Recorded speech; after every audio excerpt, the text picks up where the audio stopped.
This will probably be a very short video since there's only one point I need to make, and that is to explain how step responses are interesting and useful in real life, even though it is impossible to generate a perfect step. As a reminder, a perfect step has a value of 0 from -infinity to a particular time that we define as our 0 point of time, and then has a value of 1 for all time after time t equals 0 to infinity. Now, that's impossible. Circuits haven't been around for an infinite time waiting for a step to arrive, and they're not going to hang around for an infinite time after the step has arrived. So step responses in this sense are theoretical. They are what the circuit should do if a mathematically ideal step was presented to its input, and if the circuit had been built and was hanging around for an infinite length of time before the step arrived. This also makes it, in theory at least, impossible to measure the step response in the lab. However, we can get very, very close. I can illustrate in the simulator the technique that's used. This is the circuit that we've seen before, and I will start to simulate it in the transient simulator.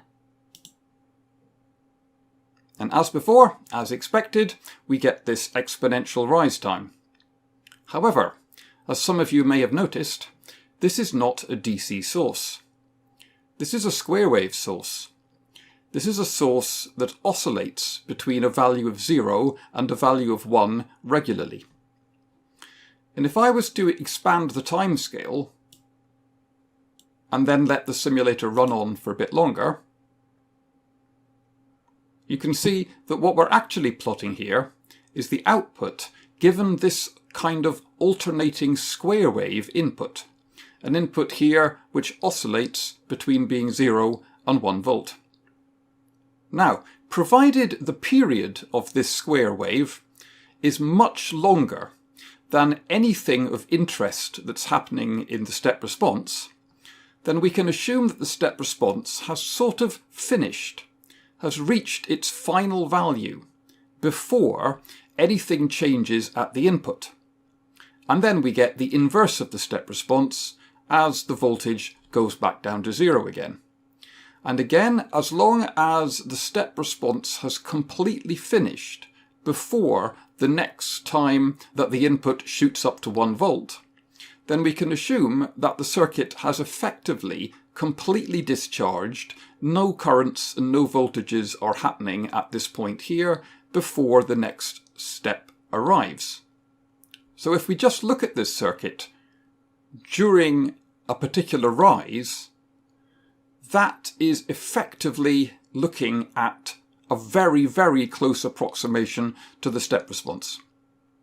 Of course, this only works if the square wave input here is very slow compared to the amount of time that it takes for this circuit to respond.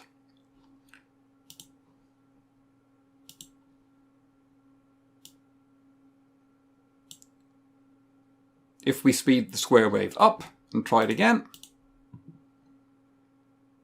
we get this, which does not look like a series of step responses, because the step response hasn't finished rising before the input there has reversed direction and gone back down again.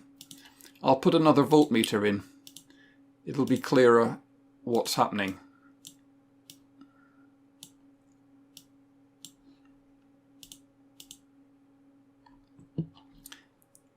And you can see that by the time the input step finishes and goes back down to 0 again, the output step response hasn't achieved an equilibrium state. We've still got currents flowing around the network. Voltages have not stabilized.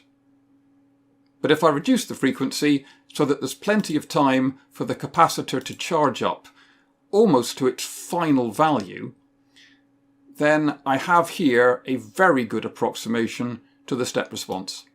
And in fact, I would have a good approximation to the step response at every rising edge of the input. When we're using an oscilloscope to display the step response, we would just set the oscilloscope to display the times around the rising edge of one of these very slow square waves. And then we would see the step response on the scope. The final point I'll make in this video is to note that in some cases, the output of the circuit, the step response, goes above the 1 volt input of the step. This only happens in second or higher order circuits, but it's a very common phenomena known as overshoot. And we'll be looking at how to calculate the amount of overshoot and the ringing frequency here a bit later on. Okay, I think that's all the preliminaries done now. Next time we'll start looking at how to calculate what these step responses are.